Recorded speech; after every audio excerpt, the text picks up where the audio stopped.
ಹೇಮಾವತಿ ನದಿಯ ನೀರು ಒಂದು ರಕ್ತದಂತೆ ಕೆಂಪಾಗಿ ಕಾಣುತ್ತಿತ್ತು. ಕಾಳಿ ದೇವಾಲಯದ ಆ ಕತ್ತಲು ಕೋಣೆಯಲ್ಲಿ ವಿಕ್ರಂಗೆ ಕಂಡ ಆ ಸಂದೇಶ ಹಳ್ಳಿಯ ಇತಿಹಾಸವನ್ನೇ ಬದಲಿಸುವಂತಿತ್ತು. ಸಾಹುಕಾರ ಬಸಪ್ಪ ಪಾರ್ವತಿ ಮತ್ತು ಶಂಕರನಿಗೆ ಮಾಡಿದ ದ್ರೋಹ ಅಲ್ಪವಾದುದಲ್ಲ.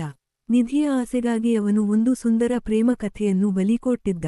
ಆದರೆ ಪ್ರಕೃತಿ ಮತ್ತು ಆತ್ಮಗಳು ಸುಮ್ಮನಿರುವುದಿಲ್ಲ ಎಂಬುದು ಬಸಪ್ಪನಿಗೆ ತಿಳಿದಿರಲಿಲ್ಲ. ಪಾರ್ವತಿ ನದಿಗೆ ಜಿಗಿದ ದಿನದಿಂದ ಬಸಪ್ಪನ ಮನೆಯಲ್ಲಿ ಒಂದಲ್ಲ ಒಂದು ವಿಚಿತ್ರ ಘಟನೆಗಳು ನಡೆಯತೊಡಗಿದ್ದವು. ಅವನ ಭವ್ಯ ಬಂಗಲೆಯ ಗೋಡೆಗಳ ಮೇಲೆ ರಾತ್ರಿಯಾದ ಕೂಡಲೇ ಮಲ್ಲಿಗೆಯ ಹೂವುಗಳು ರಕ್ತದ ಕಲೆಗಳಾಗಿ ಕಾಣಿಸಿಕೊಳ್ಳುತ್ತಿದ್ದವು.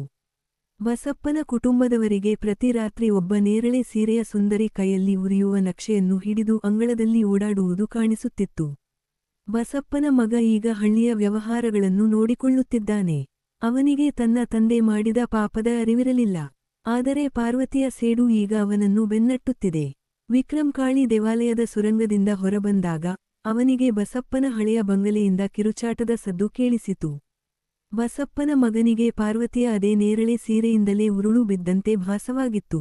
ಅವನು ಉಸಿರುಗಟ್ಟಿ ನೆಲಕ್ಕೆ ಬಿದ್ದಾಗ ಮನೆಯ ತುಂಬಾ ಮಲ್ಲಿಗೆಯ ತೀವ್ರ ಪರಿಮಳ ಆವರಿಸಿತ್ತು. ಇದು ಪಾರ್ವತಿಯ ಆತ್ಮದ ಮೊದಲ ದಾಳಿಯಾಗಿತ್ತು. ಅವಳು ಕೇವಲ ತನ್ನ ಪ್ರೇಮಕ್ಕಾಗಿ ಮಾತ್ರವಲ್ಲ, ಅಂದು ತನ್ನ ತಂದೆ ಬಚ್ಚಿಟ್ಟಿದ್ದ ಹಳ್ಳಿಯ ಆಸ್ತಿಯನ್ನು ಉಳಿಸಿಕೊಳ್ಳಲು ಈ ಸೇಡಿನ ಹಾದಿ ಹಿಡಿದಿದ್ದಳು. ವಿಕ್ರಮ್ ಈ ಘಟನೆಗಳನ್ನು ಗಮನಿಸುತ್ತಾ ಹೋದಂತೆ ಅವನಿಗೆ ಒಂದು ಸತ್ಯ ತಿಳಿಯಿತು. ಪಾರ್ವತಿ ಮತ್ತು ಶಂಕರ ಸಾವಿನಲ್ಲೂ ಒಂದಾಗಿದ್ದಾರೆ. ಶಂಕರ ಆ ಕೋಣೆಯಿಂದ ಮಾಯವಾಗಿದ್ದು ಹೇಗೆ ಎಂಬ ರಹಸ್ಯ ಈಗ ಬಯಲಾಗುತ್ತಿದೆ. ಶಂಕರ ನಿಜಕ್ಕೂ ಸತ್ತಿರಲಿಲ್ಲ. ಬದಲಾಗಿ ಅವನು ಆ ಕಾಳಿ ದೇವಾಲಯದ ರಹಸ್ಯ ಸುರಂಗದ ಮೂಲಕ ನದಿಯ ಇನ್ನೊಂದು ದಡಕ್ಕೆ ತಲುಪಿದ್ದ. ಆದರೆ ಬಸಪ್ಪನ ಆಳುಗಳು ಅವನನ್ನು ಹಿಂಬಾಲಿಸಿ ಅಲ್ಲಿಯೇ ಅವನನ್ನು ಹತ್ಯೆ ಮಾಡಿದ್ದರು. ಶಂಕರನ ದೇಹವನ್ನು ನದಿಯ ಆಳಕ್ಕೆ ತಳ್ಳಲಾಗಿತ್ತು. ಪಾರ್ವತಿ ಮತ್ತು ಶಂಕರ ಈಗ ಶಕ್ತಿಗಳಾಗಿ ಒಂದಾಗಿದ್ದಾರೆ. ಅವರು ಆ ಸಾಹುಕಾರನ ಇಡೀ ವಂಶವನ್ನೇ ಹಳ್ಳಿಯಿಂದ ಓಡಿಸಲು ನಿರ್ಧರಿಸಿದ್ದಾರೆ. ಬಸಪ್ಪನ ಬಂಗಲೆಯ ಅಡಿಯಲ್ಲಿ ಕೂಡ ಅದೇ ನಿಧಿಯ ಒಂದು ಭಾಗ ಅಡಗಿದೆ ಎಂಬುದು ವಿಕ್ರಂಗೆ ಹಳೆಯ ದಾಖಲೆಗಳಿಂದ ತಿಳಿಯುತ್ತದೆ. ಅಂದು ರಾತ್ರಿ ವಿಕ್ರಮ್ ತನ್ನ ಕ್ಯಾಮೆರಾದಲ್ಲಿ ಒಂದು ದೃಶ್ಯವನ್ನು ಸೆರೆಹಿಡಿಯುತ್ತಾನೆ.